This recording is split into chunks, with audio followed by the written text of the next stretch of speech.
Hello, beautiful, brilliant black women, goddess born all.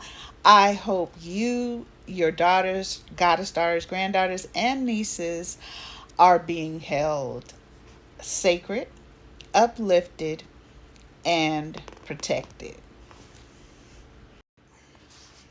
Okay, black women, come on in.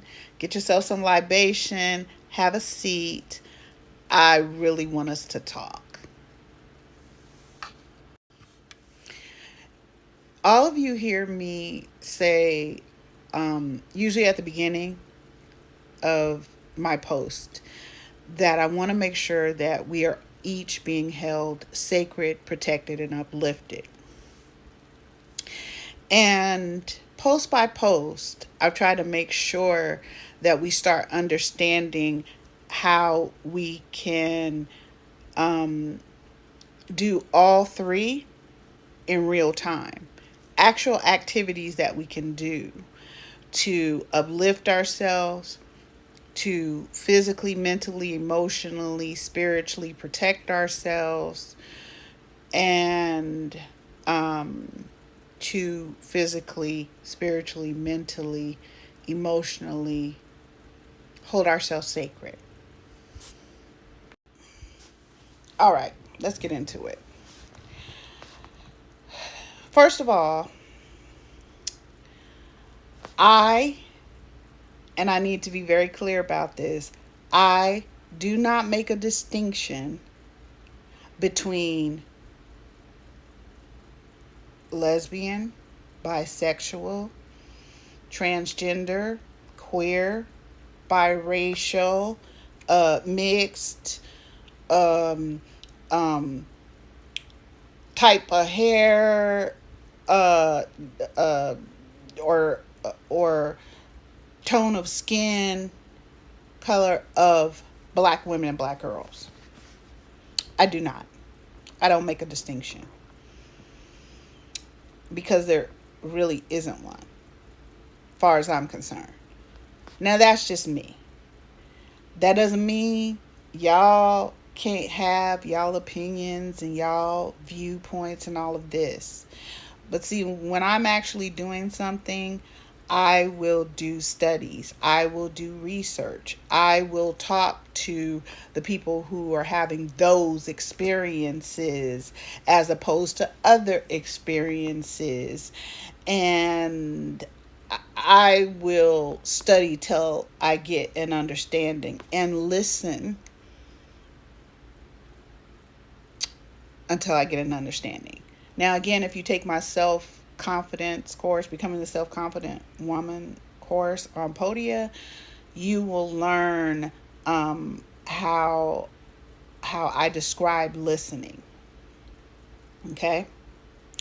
So I think that one of the things I want for us to understand, because we're having a problem with we as women who were born with female genitalia, or what they call female genitalia.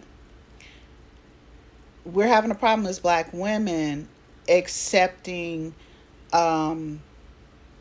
trans black women, bisexual black women, queer black women, non-binary, lesbian black women. We have a problem with that. And we have a problem with when our sons are gay.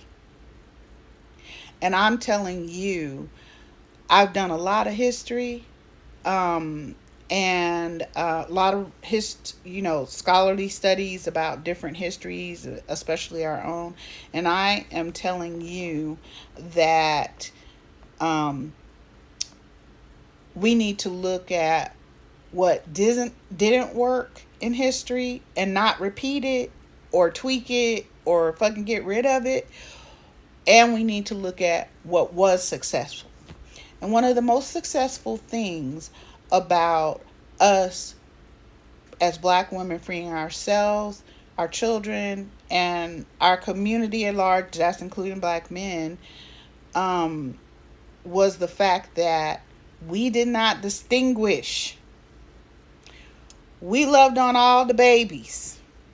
We loved on all the children. And I don't distinguish now. I have been an RN for 33 some plus years. Okay. Anyway, I've been, stop, 35. Okay. I've been an RN. I've worked in pediatrics, neonatal ICU, and nursery. I've been to many deliveries as a neonatal ICU nurse, and I am telling you, babies are born all kinds of ways, all right, with all kinds of things. I've seen babies who were born androgynous. I've seen babies with both sex organs, okay? You do know that when we as black women, including myself, because I got a hysterectomy 2 years ago, that actually physically makes you a eunuch. I'm just saying, all right?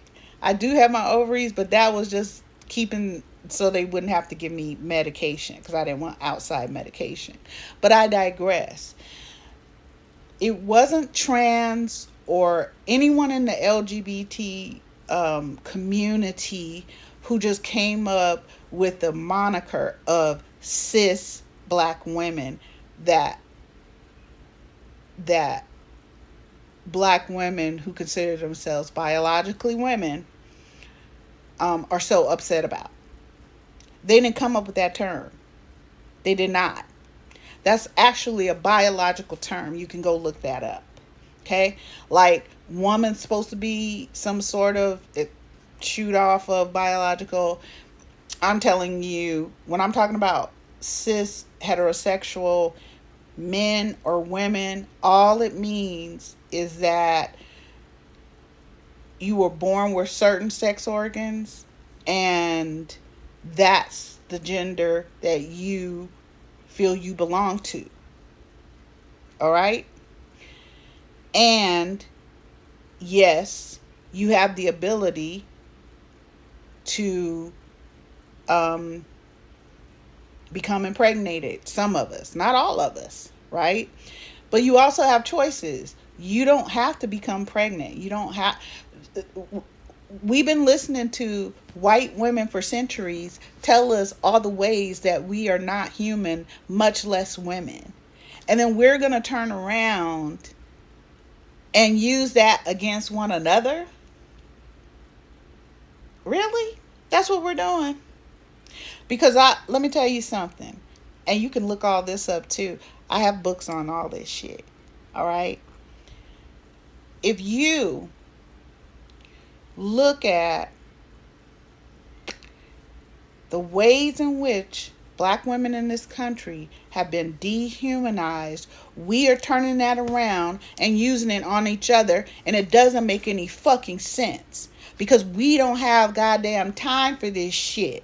We have actual motherfuckers targeting, mutilating, raping, and murdering us. And it is not the people in the LGBTQ community. It is not what white people call biracial children. Because, by the way, white women are making that distinction because they don't want the kids that they have that are black to even begin to believe that they are equal to white.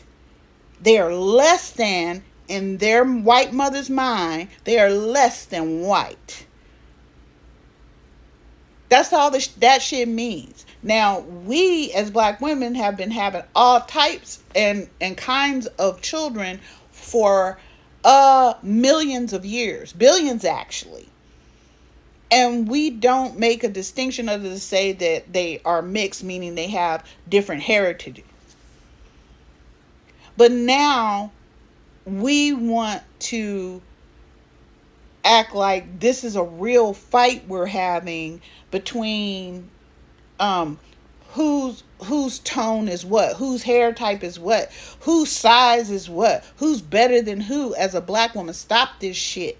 Please stop this shit. We don't have time. We have actual people who consider us enemies, and they are not fucking around. They are murdering us. And if you ain't mad at white bitches like the Moms of Liberty and all that shit out here telling you what your daughters can and cannot read and who they ain't and that their history don't mean nothing, then I don't understand why we mad at any fucking thing. I love y'all.